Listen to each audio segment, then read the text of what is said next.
What's up, guys? This is Seville with another action figure review. Today, I'm going to talk about Mickie James from Mattel's WWE Elite Collection Series number 58. This figure is based on her return in January 2017 at NXT TakeOver to face Asuka. Give me just a minute and I'll have her out of her box so that we can get a closer look at her.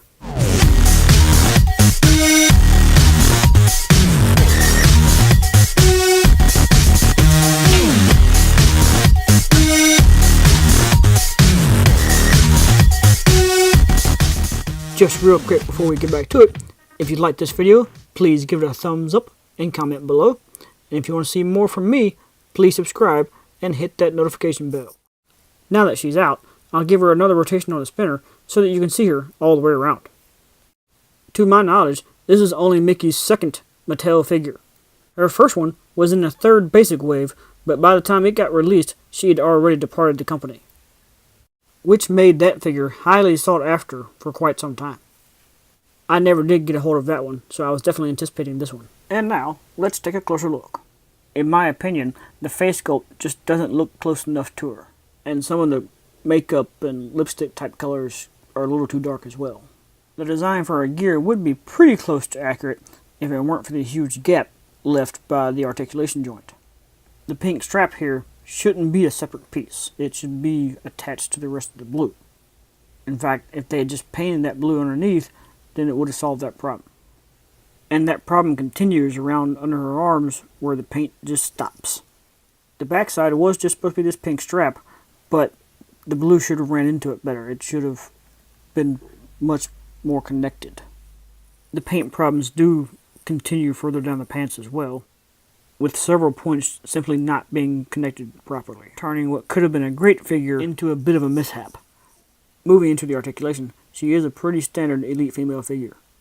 Her head does turn side to side, but the hair is fairly restricting. Her shoulders do spin all the way around as well as outward. She does have full rotation at the biceps, the single elbow joint, and rotation on the wrist. Of course, there's the upper torso joint that causes the visual issues, and she does have rotation at the waist. Her hips have a decent range kicking outward, as well as frontward. Then there is rotation at the thigh and the single knee joint.